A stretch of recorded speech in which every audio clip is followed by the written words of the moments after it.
So today we're doing a Q&A session where you guys sent me in questions and I'm going to answer them in detail. We got all kinds of guitar related issues from finger independence to pain in the hands and way more. I'm Max Rich and thanks for watching. For more free lessons, click on the link in the description and don't forget to sign up for the weekly newsletter so you can be part of the next Q&A. And just a reminder to hit that subscribe button and ding that notification bell so you can be aware of the new lessons coming out. And now, on to the questions. Alright, the first question. Mo asks, how do I strum and pick open and bar chords quickly? Well, it's a great question because everyone wants to be able to do that at some point, and so we're going to break it down into two sections, strumming and picking. For strumming, it really comes down to the wrist bend and forearm rotation. You have to keep your arm relaxed when you're strumming, which creates this bend in the wrist. Having too much tension in your arm creates tight muscles that can't flutter back and forth and restricts your fast twitch muscles. If you can't keep that wrist bent as you approach the strings, then you basically can't strum with a relaxed stroke. If you can keep that wrist bent as you approach the strings, you basically just flutter back and forth with your forearm like this. To practice this, try getting into position. Relax your arm, let your wrist hang, and bring that shape to the guitar. Practice it first by picking slowly on a single string and making sure that you keep the same wrist angle the whole time.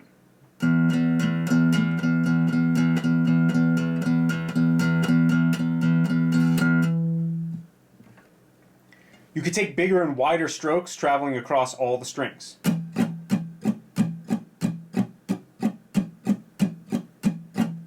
If you notice, I'm just basically rotating my forearm.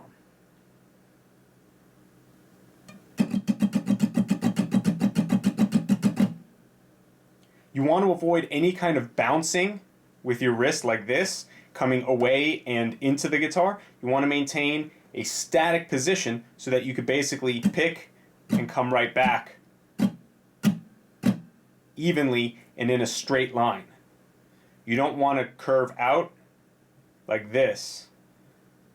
You want to keep that pick moving in a straight line.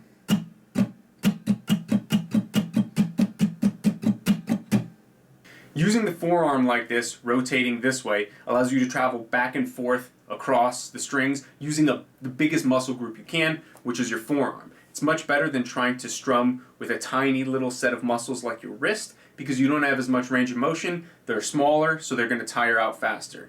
Your forearm and your elbow are essentially like big, strong muscles, and so you can keep that going and you'll be able to strum fast and quickly for a much longer period of time.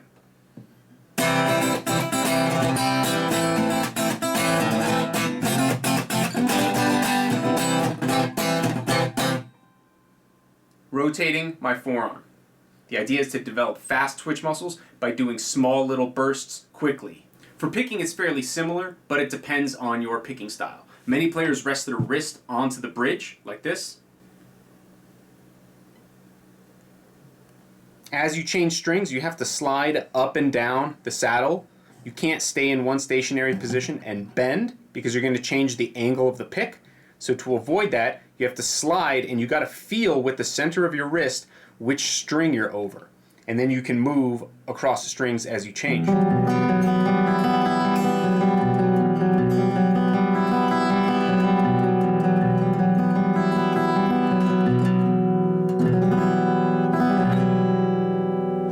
If your picking style is using a floating hand, like a gypsy player would, you're basically doing the same thing as strumming, but you are kind of attacking only one string at a time. Now the difficult part about this is that you have nothing touching the guitar, so it feels a little more unstable at first, but if you watch any gypsy pickers, you'll notice it's totally doable, extremely fast, and very efficient. So here's a great exercise that you can do regardless of what picking strategy you use, and you could pick any 6-string chord. You can practice on bar chords, you can practice open chords, anything with 6 strings, and it involves alternate picking and changing strings down and up. So we're ascending the strings, skipping one, and then going back and getting it. And each stroke is an alternate pick, down and then up.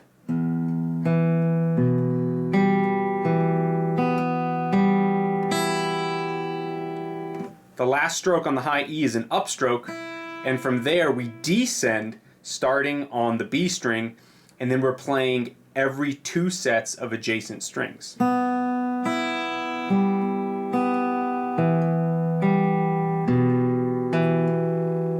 And then that puts your down pick, your last down pick, on the beginning string again here on the low E.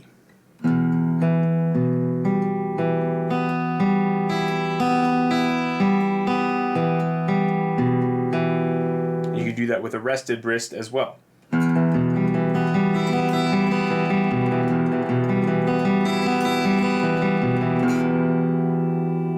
And you could apply that to bar chords if you want.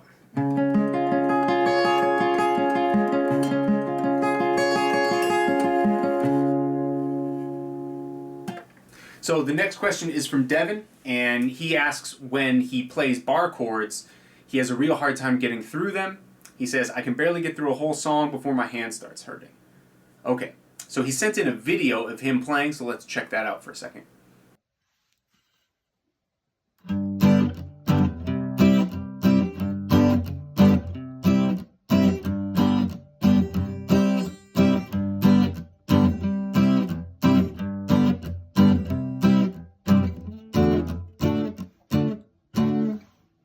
After playing that for a little while, this starts to hurt.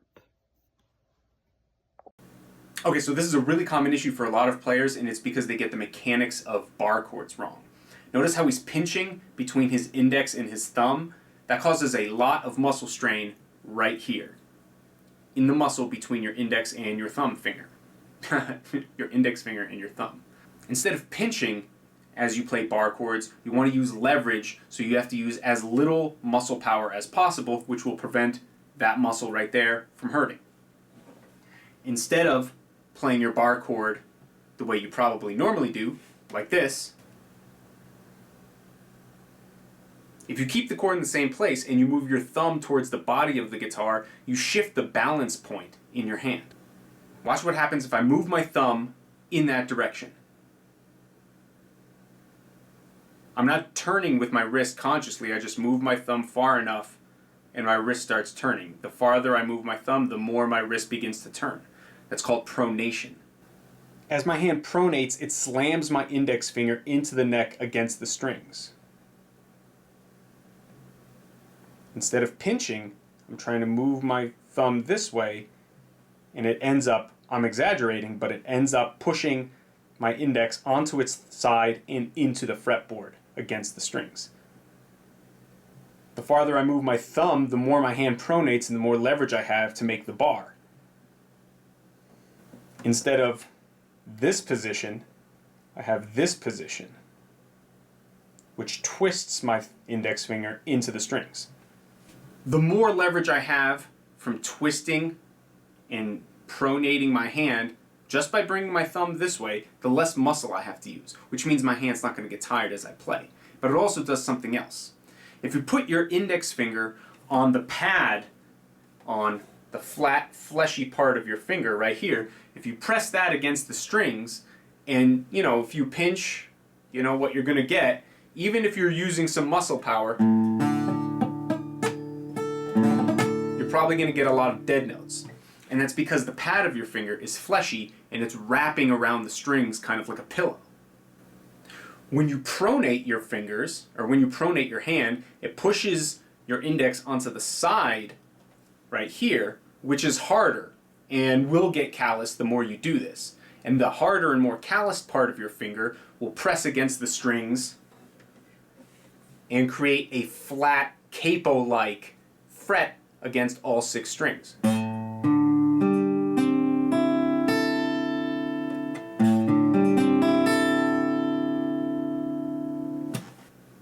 Twisting your hand this way means, number 1, you're going to get more leverage, and number 2, you're going to be on the side of your index finger, both of which mean you have to use less energy, you have to waste less muscle power, and you're saving precious little bits of energy so that you can last playing bar chords on an acoustic, something maybe with higher action, for an entire song.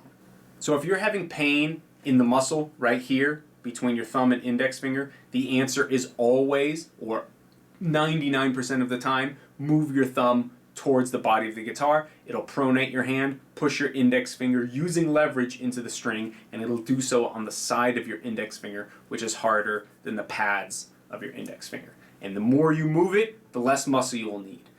You don't have to go crazy. You don't have to try to like break your wrist off by trying to move it towards the body, but the farther you move it, the easier it'll get. You could practice this by using bar chord exercise and increase your stamina and kind of define the amount of pressure you use by making a bar chord. Notice where my thumb is? It's not pinching, it's moved here behind my ring finger, and then I just slowly pluck each string.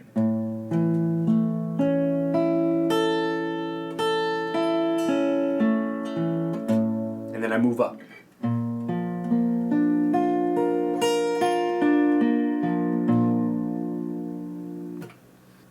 A good exercise to practice this is making a bar chord on the first fret and making sure that your thumb is using leverage. It's not pinching, it's using leverage by being over here behind your ring finger. My index finger is on the side of it, and you just go up and down the strings.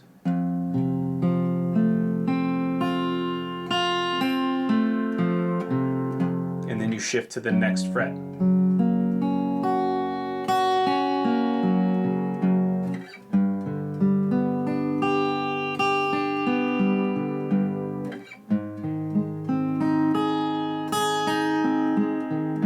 Try to go all the way up to the 10th, maybe even the 12th fret.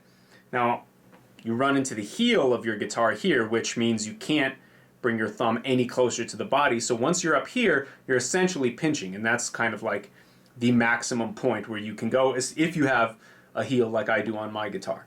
Maybe you don't, maybe you have a double cutaway, whatever you do, check out what happens when you get to the 12th fret. It might change things a little bit. But you try to go all the way up, let's say to the 10th fret, with your proper thumb position, and you try to go all the way back. And you work on your stamina by playing in time with a metronome, keeping your thumb in the same spot. You don't want to shift your hand and then shift your thumb. You want the whole thing to shift as one unit. And one last thing, if you're having pain while playing, just stop. It's not worth playing through the pain. You could do serious damage, and you're basically just fatiguing your muscles so that when you do try again in 5 minutes, they're just weaker than they were before. But here's a quick fix. If you do have pain, especially right here, I want you to hold your hand straight up, way up high in the air. Hold it all the way up. Let all the blood drain out of your hand for 30 seconds. Drop it straight down, and a fresh batch of new blood is going to bring oxygen to those starved muscles, replenish them, and it's like taking an energy shot for your muscles. All right, next up, Optin says, my question is about that guitarless finger independence exercise. I can bend all my fingers at the middle knuckle individually except the middle finger of the right hand, which pulls the ring finger. And so while doing this exercise, in order to bend the middle finger individually, my hand tenses up a bit. He also says, I can see that the tendon connection between the middle and ring finger is being stretched. However, this tendon connection is so strong and stiff that splitting these tendons seems a bit improbable. So he's referring to this awesome exercise I've got, and it's become kind of popular, so maybe you guys know it, maybe you don't. You can find a link to that video in the description, but basically, it's this exercise. You don't need a guitar, and you can do this all day long, which I recommend. You take your hand, and you bend from each finger at the middle knuckle. You do this in both hands.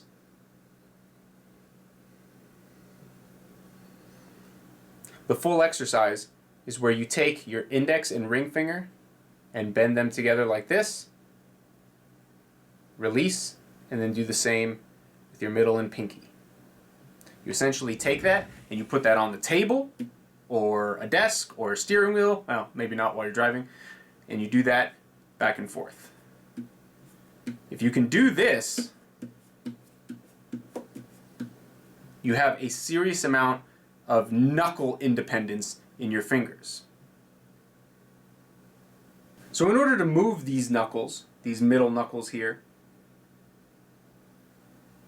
you have to learn how to isolate them, which means everything else has to be completely relaxed, and you got to have a straight back of your hand. If the back of your hand's not straight, it's not going to work. You're not going to be able to do it like this. So it seems like Optin, your issue is the connection between your ring and your middle finger, which makes a lot of sense because you have a tendon that runs up through here, splits into two, and then goes into each finger. So essentially, when you want to contract one of these fingers, you're pulling on that tendon, which pulls both of them down. That's what you're trying to avoid. Whether that's from the big knuckle or the middle knuckle, that tendon is still what's pulling those fingers. So how do you isolate that tendon? Well, before we talk about isolating the tendon, I want to make sure that you're not really bending that big knuckle, right? I don't want you doing this, even if it's slight, even if you think you're here and then you're trying to bend from the middle knuckle, it's not going to work because you have to virtually hyperextend this set of knuckles. These big knuckles, you want to kind of push them outward almost. And what that does, that isolates and flattens these tendons so they're not bending over anything. From here, you can actually begin to try pulling down that middle knuckle. If you can't bend this middle knuckle without this ring finger knuckle bending, right? If they bend together like this, that's because the motion is actually coming from here and not from here. You need to pull this finger down like this, and when you do that, you can actually see this tendon flex. Now, maybe you won't be able to see it on the camera, but if you're looking at your hand closely, you can. Now, part of the thing is you have to maintain relaxation in the ring finger, and vice versa. If you're doing this in the ring finger, you got to maintain relaxation in the middle finger, right?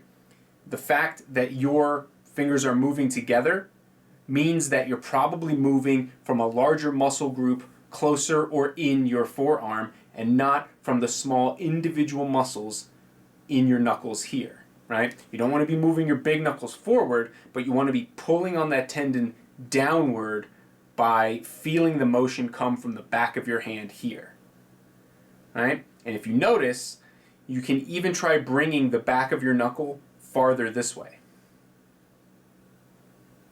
That should help a lot. Now, this is a very valuable skill to have, both in your right hand, especially if you're a finger picker. It's very, very valuable. And in your left hand, it's really important because it allows you to do bar chords with every finger comfortably, and then you can play double stops and do all kinds of cool stuff with your left hand on the guitar. So, thank you, Optin, and I hope that helped. Oh, and one last thing about this. If anyone runs into the same issue, you know, a lot of people watch that video, the finger independence video, right? Or the Guitarless exercise is what I'm talking about. If anyone has any trouble with that and needs help, contact me, send me a DM or send me an email, max@maxrichmusic.com, and I will help you out personally so that you can get past the hurdle of learning how to bend at each middle knuckle. So up next is Broham123. It's a good name, I like it. Hammering on with my pinky is really hard, he says. And that's true. It's a big problem for a lot of players because for the most part, your pinky finger feels like the weakest finger in your hand. And the reason you're probably having trouble, or the trick to understanding this, is learning proper form when you're doing a hammer-on. If you don't have proper form, then the weakness of your pinky is just going to exacerbate the problem. So many people don't really talk about this, and many players don't really realize this or even know this, but proper form when you're executing a hammer-on comes entirely from the big knuckles in your left hand. Many players will play a hammer-on starting from a position like this, which means that their fingertips are pointing upward. Doing this means that as you travel towards the string, you have to realign your finger so that your fingertip is pointing at your target.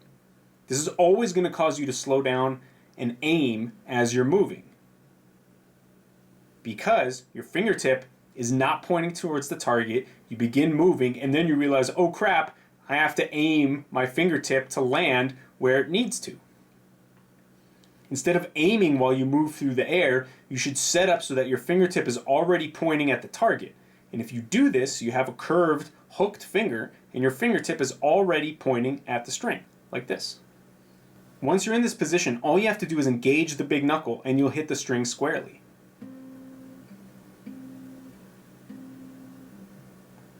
You can accelerate instead of decelerating, which will give you a loud, snappy hammer-on. Notice how the hook in my finger isn't changing. It's not going from a straight finger to a hooked finger, it's staying in that shape, and I'm just pivoting off the big knuckle. Now if you apply that to your pinky finger, it looks like this.